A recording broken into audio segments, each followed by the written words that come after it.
BJP వ్యతిరేక శక్తులు బీజేపీతో ఉంటూనే వేరేగా మాట్లాడేటటువంటి వ్యవహారం ఏదైతే ఉంటుందో అక్కడే కీలకమైంది. ఇప్పుడు ఒరిస్సాలో బీజేపీ వాళ్ళే బీజేడీతో పొత్తు పెట్టుకుందామన్నారు.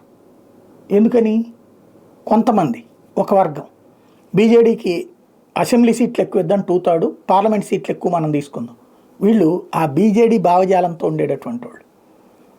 కానీ అధినాయకత్వం అక్కడ ఒంటరి పోటీకే ఓకే చేసింది. ఫైనల్గా అక్కడ బీజేడీని ఓడగొట్టి గెలిచిందిగా, అసెంబ్లీ పార్లమెంట్ 2 కూడా గెలిచిందిగా బీజేపీ. ఫైనల్గా అక్కడ సుస్థిరత్వం సాధ్యమైంది. అట్లాగే ఇప్పుడు తెలంగాణలో ఏం ప్రచారం చేస్తున్నారు? టీడీపీ జనసేనతో కలిసి వెళ్ళాలన్నటువంటిది ఏంటి? వీళ్ళకి బీజేపీ మీద ఏమైనా ప్రేమ ఉందా ఆర్కే గారికి? లేదే. అక్కడ భారతీయ జనతా పార్టీ ఎదగకుండా చేయాలి. ఇట్లాంటిదే బీహార్లో ఒక కుట్ర జరుగుతుంది. దీని వెనకాల మీడియా కూడా ఉంటుంది పాత్ర. ఏమని?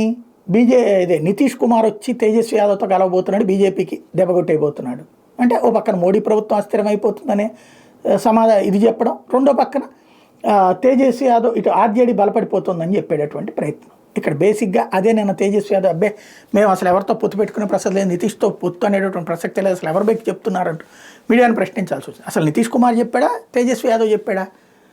బేసిక్గా ఒకటే. రేపు ఎన్నికల్లో కనుక ఈ ఆర్జేడీ తర్వాత కాంగ్రెస్ కూటమి కనుక ఓ 15-20 స్థానాలు 30-40 స్థానాల తేడాలో ఉండి నితీష్ కుమార్ కనుక ఆ స్థానాలు వస్తే అప్పుడు నితీష్ కుమార్ బార్గెనింగ్ దిగుతాడు, బీజేపీతో బార్గెనింగ్ దిగుతాడు, ముఖ్యమంత్రి పదవి వాళ్ళ నుంచి. కాకపోతే ఇప్పుడు తేజస్వి యాదవ్ ఉన్నాడు కాబట్టి, లాలూ ప్రసాద్ ఉన్నప్పుడు ఇట్లాంటి బార్గెనింగ్ ఓకే, కానీ తేజస్వి యాదవ్ ఉన్న తర్వాత నితీష్ కుమార్ మళ్ళీ అతను ఎదగాలనుకోవట్లేదు. ఎందుకంటే ఇక అతను కనుక ఒకసారి లైన్లోకి వచ్చేస్తే క్రిందటిసారి వాళ్ళతో పొత్తు పెట్టుకున్న పాపాలన్నీనేమో నితీష్ కుమార్ నెత్తిని రుద్దారు, అభివృద్ధి అంతానేమో తేజస్వి యాదవ్ లాలూ ప్రసాద్ సలహాలతో చేసినట్టు ప్రొజెక్ట్ చేసుకొచ్చారు. అదే పరిస్థితి వస్తుంది అన్నది భయం. కాబట్టి నితీష్ కుమారే వెళ్ళట్లేదు. అవకాశం ఉంటే గ్యారంటీ పోతాడు. బీజేపీ కనుక పొమ్మనమనే అనే పరిస్థితుల్లో బీజేపీ లేదు. అదే సందర్భంలో వెళ్ళే పరిస్థితుల్లో నితీష్ కుమార్ లేడు.